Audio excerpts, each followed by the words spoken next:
우리 아이들에게 말씀을 가르친 다음에 옆에 있는 친구들과 친해져야 된다, 혹은 서로 사랑하며 섬겨야 된다 라고 하면 아이들이 이렇게 말하기도 합니다. 별로 안 친한 애들과 왜 친해져야 되는지 모르겠다 라고 말입니다. 비단 아이들만의 일은 아닐 것입니다. 웬만한 성도들에게 이런 사실을 요구하면 대부분이 굳이 그렇게 해야 될 필요가 있습니까? 라는 반응을 보일 수 있습니다. 하나님의 말씀은 말씀이고 그 말씀에 따라 사랑하고 섬기는 것은 마치 자기의 개인적인 일처럼 여기는 성향 때문입니다. 하나님을 사랑한다면 이웃을 사랑하는 것이 너무나도 당연한 사실임을 알지만 그것을 두 개로 한데 묶어서 하나님을 향한 경배의 행위라고는 잘 생각하지 않습니다. 왜 그러는 것일까요? 먼저는 하나님의 말씀을 제대로 이해하지 못한 데 따르는 내용일 것입니다.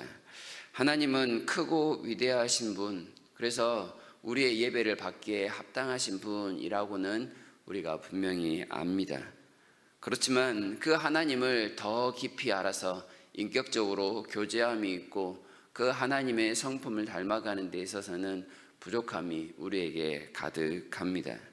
오래된 습관 속에서 하나님을 당연히 예배해야 하지만 그 예배 가운데 하나님을 담는 것은 자기의 일로 여길 때가 있습니다.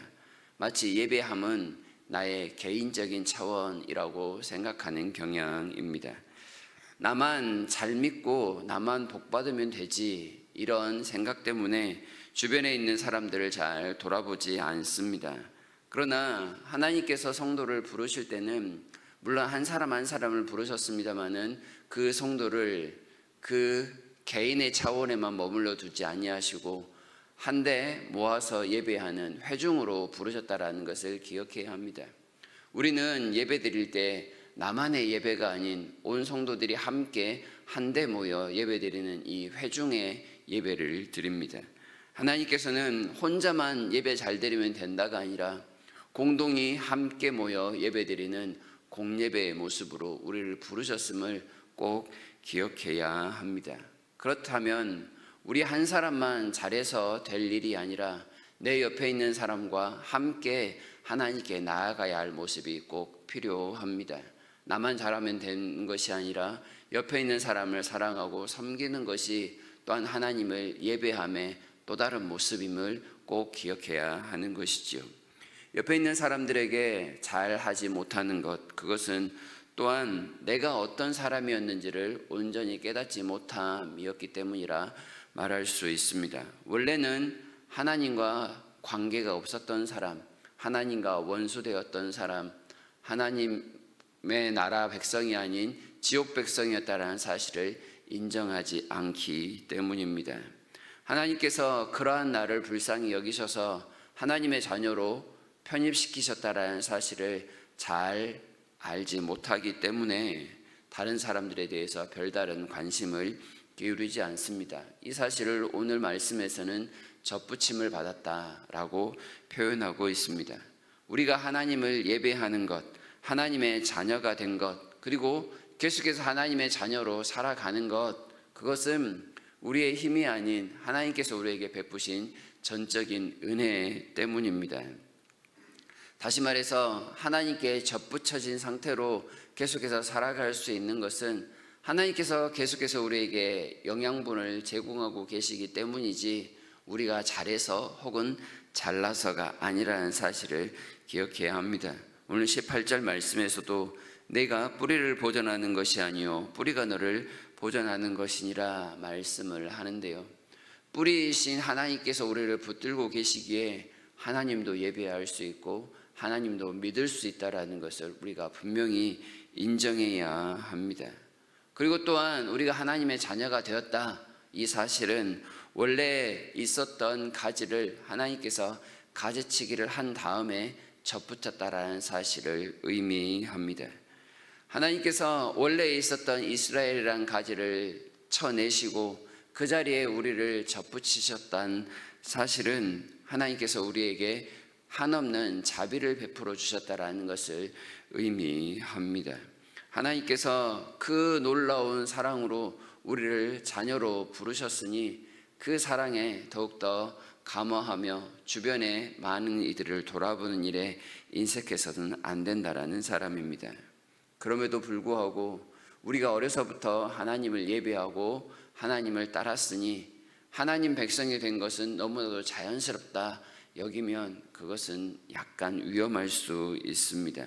어머니 뱃속에서부터 하나님을 예배하는 자였으니 나는 원래 하나님을 예배하는 사람이었습니다 라고 생각하면 안 된다라는 말입니다. 물론 그러한 사실이 꼭 틀린 말은 아니지만 원래 우리는 죄악 가운데 있었던 죄인이었음을 분명히 알아야 한다라는 그런 뜻입니다.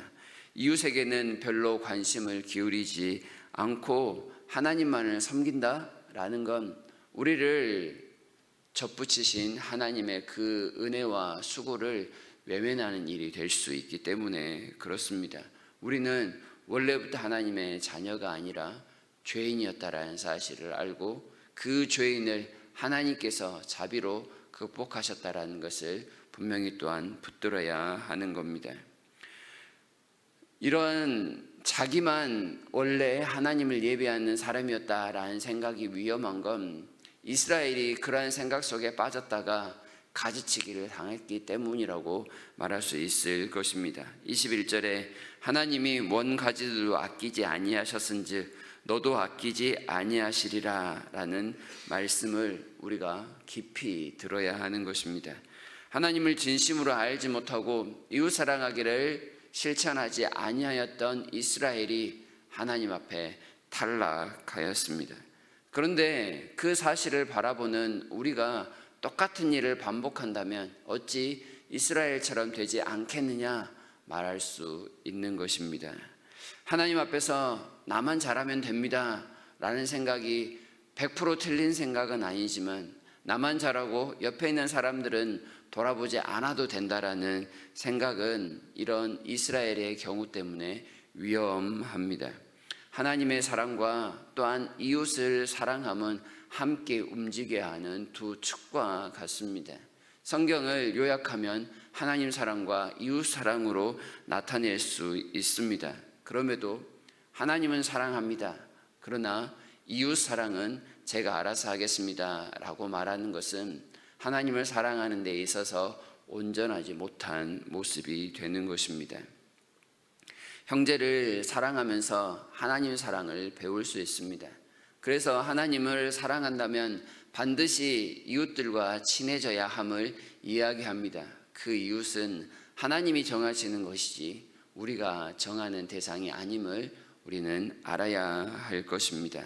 하나님께서 우리 가운데 함께 예배하라고 붙여주신 모든 공동체는 그들을 사랑함을 통해 하나님을 얼마나 진심으로 사랑하는지 하나님을 더욱더 사랑하라고 보내주신 사람들이라는 것을 꼭 기억해야 할 것입니다.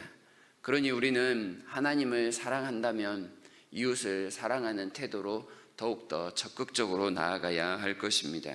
이웃을 사랑하고 형제로서 친밀하게 지낼 때 하나님께서 우리를 더 나은 사람으로 인정하여 주실 것입니다. 그리고 우리가 하나님을 사랑하는 마음도 더욱더 깊어질 것입니다. 우리가 옆에 있는 형제를 형제로 인식할 때 그리고 그들에게 낮은 마음으로 더 가까이 나아갈 때 하나님께서는 하나님을 사랑하는 마음을 더욱더 강력하게 우리 가운데 부어주실 것을 확신합니다. 우리가 오늘도 예배의 자리로 모일 것입니다. 예배의 자리는 하나님만을 바라보는 자리입니다. 그러나 그 하나님만을 바라보는 자리라는 것은 하나님께만 잘하면 된다가 아니라 하나님께서 붙여주신 하나님의 마음을 헤아리는 그런 섬김의 자리요 사랑을 실천하는 자리라는 것을 또한 기억하셨으면 좋겠습니다.